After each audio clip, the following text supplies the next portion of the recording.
25 ذوالقعدہ دحو الارض ہی کا دن تھا جب حجۃ الوداع کے لیے رسول اکرم صلی اللہ علیہ وآلہ وسلم مدینہ سے نکلے تھے خانہ کعبہ کی طرف. اور یہی وہ سفر تھا کہ جس کا اختتام ہے 18 ذی الحج یوم عید غدیر. کتنا خوبصورت یہ سائیکل ہے جو پورا ہو رہا ہے. 25 ذوالقعدہ سے شروع ہو رہا ہے اور 18 ذی الحج غدیر پر ختم ہو رہا ہے. یعنی کہنا یہ چاہ رہا ہوں کہ 25 ذوالقعدہ نعمت تکوینی کا آغاز ہے.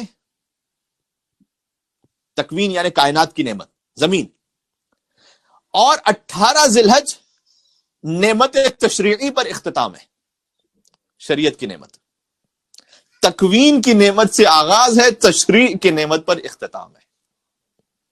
شاید یہ اس حوالے سے 25 ذوالقعدہ کی جو اہمیت ہے وہ شاید مومنین تک نہ پہنچی ہو.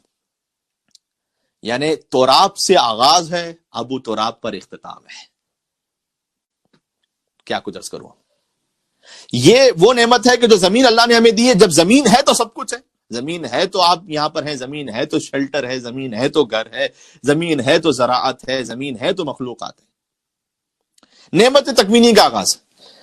پھر حضور 25 ذوالقعدہ کو نکلے مدینہ منورہ سے, مسجد شجرہ میں احرام پہنا, گئے مکہ مکرمہ, حجۃ الوداع کو انجام دیا. حجۃ الوداع کو انجام دینے کے بعد جب واپس پلٹ رہے تھے 18 ذی الحج سن 10 ہجری, اللہ سبحانہ وتعالی نے آیت نازل کر دیا, اليوم اکملت لکم دینکم واتممت علیکم نعمتی ورضیت لکم الاسلام دینا. جب غدیر کے دن رسول اللہ نے علی کو اپنے شانوں پر بلند کر کے کہا, من کنت مولا فہذا علی مولا.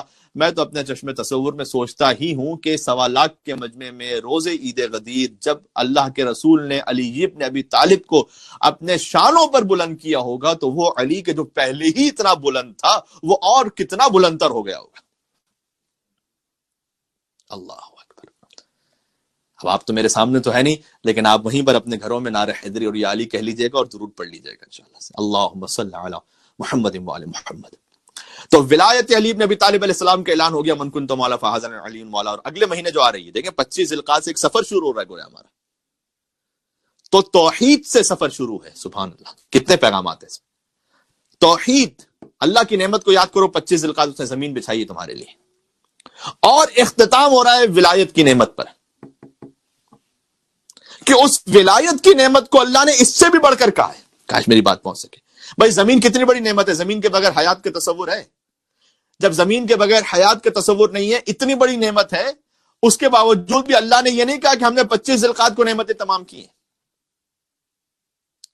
اللہ نے یہ نہیں کہا کہ 25 ذوالقعدہ سب سے بڑی نعمت ہے جبکہ زمین بچھ رہی ہے. نہ, یہاں سے سفر کا آغاز ہے.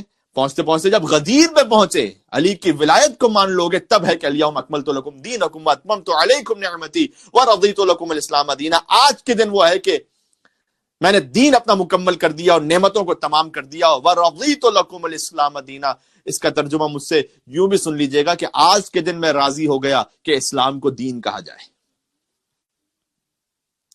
یعنی اگر علی ابن ابی طالب کی ولایت نہیں اسلام میں تو وہ دین ہی نہیں ہے. سبحان اللہ. وہ نعمت عظمیٰ ہے, نعمت تمام ہو رہی ہے. اور اہمیت سمجھ میں آ گئی. 25 ذوالقعدہ کی انشاءاللہ ایک مل کر اور صلوات بھیجیے گا محمد وعلی محمد پر, اللہم صلی علی محمد وعلی محمد. تو جب آپ 25 ذوالقعدہ کو دعا کریں گے تو کتنا مناسب ہے. آج ہی کے دن ایک روایت کے مطابق ہے نا 25 ذوالقعدہ یعنی کہ حضرت قائم کے ظہور اور ان کے قیام کا دن ہے. تو وہ جو گویا میں کہتا ہوں حکومت علوی جو ہے وہ حکومت مہدوی سے مل رہی ہے.